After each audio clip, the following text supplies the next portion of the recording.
Rawahu Abu Daud wa Tirmizi wa labjuma man sholal isya'a fi jama'atin kana qiyamin nisfil lail. Di dalam riwayat lain, orang yang sholat isya berjamaah maka seperti orang yang sholat tahajud setengah malam. Wa man sholal isya'i wal fajri fi jama'ati kana qiyamal lailah. Dalam satu riwayat tadi kan, siapa yang sholat isya berjamaah seperti sholat tahajud setengah malam. Siapa yang sholat subuh berjamaah seperti sholat tahajud satu malam suntuk. Dalam riwayat lain, siapa yang sholat isya berjamaah seperti orang sholat tahajud setengah malam. Siapa yang sholat isya dan sholat subuh, jadi dua-dua secara berjamaah, maka sama dia dengan sholat tahajud satu malam suntuk. Kenapa? Karena sholat isya itu malam hari. Kemudian sholat subuh masih terkategori malam hari walaupun sudah di pagi hari. Kenapa? Karena kalau sholat isya disaksikan oleh malaikat malam, sholat subuh disaksikan oleh malaikat siang dan malaikat malam. Berarti masih tersaksikan juga. Seperti itu. Artinya Bapak Ibu, ya mulai saat ini kita jagalah sholat subuh berjamaah itu. Di dalam riwayat hadis lain Rasul katakan, nanti di akhirat orang-orang yang akan mendapatkan naungan yang tidak ada naungan kecuali dengan Allah di padang mahsyar, maka di antara adalah al-masyu fil masjid fi zulmi. Orang yang berjalan menuju masjid pada waktu masih gelap. Apa maksudnya? Sholat subuh.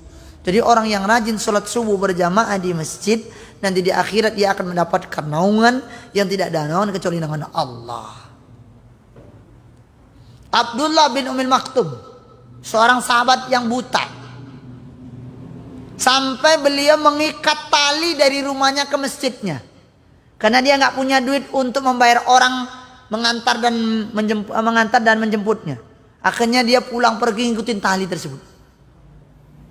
Coba, orang buta itu, kita buta kagak, nggak apa-apa kagak, masa masih malas juga ke masjid. Memang sholat subuh berjamaah itu nggak mudah itu, Pak. Nggak mudah sholat subuh berjamaah itu. Malasnya luar biasa, godaannya luar biasa, tapi fadilahnya luar biasa. Gitu ya? Maka jangan sampai kita tinggalkan mulai mana. Sahih Muslim wa Sahih Bukhari, Abu Daud wa Tirmizi. An Abi Hurairah anhu qala Rasulullah sallallahu alaihi wasallam athqalu salati 'alal munafiqina salatul isya wa salatul fajr. Kata Rasulullah SAW, salat yang paling berat dilakukan oleh orang munafik itu adalah salat subuh dan salat isya.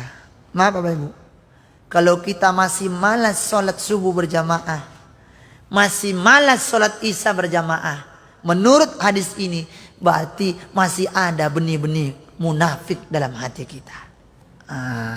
Ya. Nih, kalau masih malas, rasa malasnya masih tinggi untuk sholat isya berjamaah di masjid, rasa malasnya masih tinggi untuk sholat subuh berjamaah di masjid, berarti di dalam diri kita masih ada benih-benih kemunafikan. Ini hadisnya.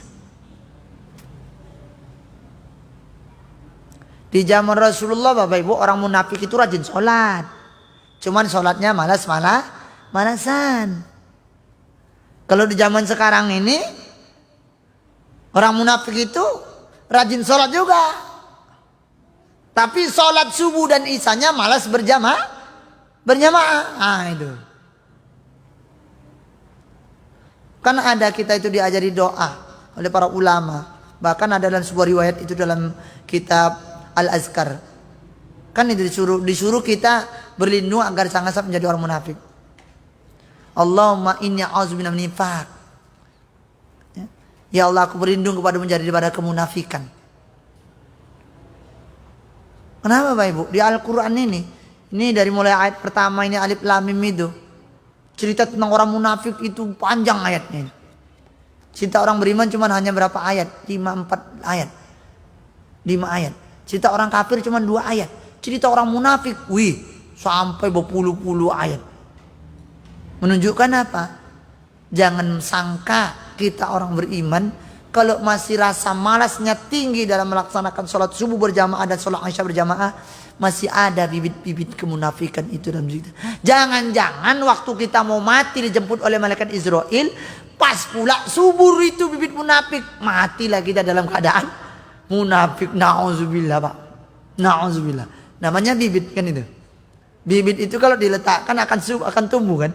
Jangan-jangan pas malaikat Israel datang, itu bibit munafiknya tumbuh, ngakar, akhirnya dimulai mati dalam kemunafikan. Nauzubillah. Innal munafiqina fid darki asfali minan nar. Orang munafik itu masuk neraka paling kan ngeri juga itu. Ya. Kita ramaikanlah masjid kita ini. Jangan sampai enggak. Apalagi kita yang sudah berumur ini Bapak Ibu, udahlah, nggak usah banyak cito dah dong. Kamu sujud saya rajin, beribadah saya rajin. Menunggu antrian senyok. Pak Ustadz, kok mentang-mentang muda, dia takut-takut nyawa yang tua-tua gue. Enggak, kan memang umumnya kan yang tua-tua dulu baru yang muda kan. Walaupun nggak dipungkiri juga tiba-tiba yang muda duluan baru yang tua. Ada kadang pergi ke rumah sakit, yang dijenguk sehat, yang jenguk Shadaqallahul azim, kan biasa itu kan. Ya kan? Ustadz bilang kayak gitu. Kami yang tua-tua ini sudah nanti Ustadz duluan. Ya nggak apa-apa juga kalau memang bisa rupanya ditolak-tolak enggak. Tapi artinya kita secara hukum adatnya yang sudah pensiun, sudah nggak banyak kegiatan, ya sudahlah, fokuskan sholat wajib berjamaah di masjid. Kalau ternyata nggak sempat berjamaah di masjid karena hal-hal tertentu, sholat berjamaah di rumah dengan istri, dengan suami, dengan anak, dengan menantu, dengan cucu. Jangan sampai tidak. Begitu pentingnya sholat berjamaah. Ya. Walau ya'lamuna ma fihi ma la atauhuma walau habuan. Kalaulah kita tahu betapa besarnya pahala sholat Aisyah dan sholat subuh berjamaah, pasti kita akan mendatanginya walaupun dengan merangkak-rangkak dan ngesot. Tahu ngesot? Kan kita ini kan karena nggak tahu betapa besarnya pahala sholat Isya dan sholat subuh, sehingga itu sepele aja. Kadang-kadang sholat Isyanya jam 12:30 malam, kan? Kadang-kadang digabung dengan tahajud jam 3. Sholat Isya dulu baru sholat tahajud. Walaupun nanti ada hadis tentang boleh kita melambat-lambatkan sholat Isya kalau itu berjamaah. Boleh Bapak Ibu kita melambat-lambatkan sholat Isya kalau itu berjamaah, dikarenakan ada hal-hal tertentu. Misalnya Pak ya, misalnya kita membuat acara di aula atau acara di hotel, misalnya reuni apa, kan biasa seperti itu ya. Reuni atau apa gitu di hotel. Yang acaranya itu habis maghrib. Akhirnya sholat isnya seolah-olah lewat.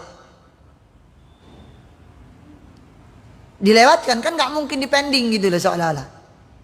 Sehingga sholat isyanya kapan? Sholat isyanya jam 11, jam 12, jam 1 sampai selesai acara jam 2. Bolehkah seperti itu? Untuk keadaan seperti itu dibolehkan, tapi syaratnya harus berjamaah. Terpaksa dikoordinasikan.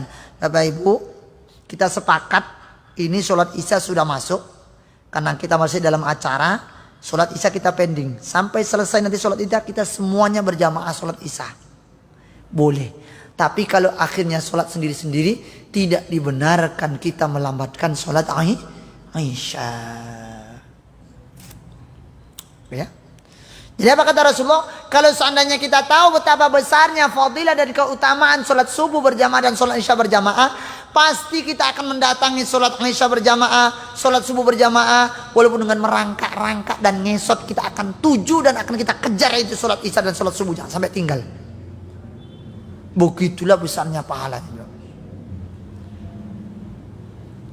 Tapi kadang-kadang kita ini kan enggak, kok cito tentang haratonyo pilih yang godang, aku pahalo ndak dulu, hitung-hitung lagi dong. Kalau ditanya, Pak Bu, kalau kita bekerja pilih gaji besar atau gaji kecil? Gaji besar. Kenapa? Ya bagus Pak Ustadz, besar biar kaya kita. Kan misalnya kayak gitu kan. Tapi ketika cerita pahala, kita kalau sholat mau pahala yang besar atau yang kecil? Nggak mau jawab. Besar, sholat berjamaah enggak? Enggak kan nih. Ditanya pahalanya lebih besar, tapi sholat berjamaah kagak. Berarti nggak jadi. Sholat berjamaah itu 27 derajatnya, itu bukan pahalanya ya. derajatnya itu, lapis-lapisnya. Kalau sholat kita sendiri, wallahu alam nggak ada derajatnya.